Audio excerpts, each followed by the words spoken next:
नमस्ते.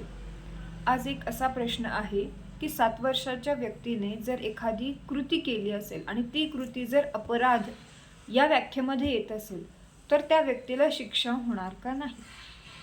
प्रश्न असा आहे की 7 वर्षाची व्यक्ती ही तिला परिपक्व समज नसते. ती कृती करण्याबद्दल, ती काय करते काय नाही याबद्दल तिला समज नसते. त्याच्यामुळे ती ॲब्सोल्यूट इम्युनिटीमध्ये जाऊन त्याला कायदेशीर भाषेमध्ये डॉले इन कपॅक्स असे म्हणतात.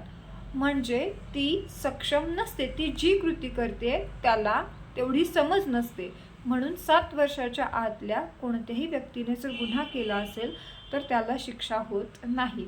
परंतु कलम 21 मध्ये असं सांगितलेलं आहे की 7 वर्षाच्या पुढे आणि 12 वर्षाच्या आतल्या जर एखाद्या व्यक्तीने गुन्हा केला असेल, अशी कृती केली असेल की जी गुन्ह्याच्या व्याख्येमध्ये येते आणि जर ती ते करण्यास त्याची बौद्धिक क्षमता आणि काय करतोय ह्याचं ज्ञान जर त्याला नसेल तर त्याच्या समजेनुसार त्याला शिक्षा देण्यात येईल.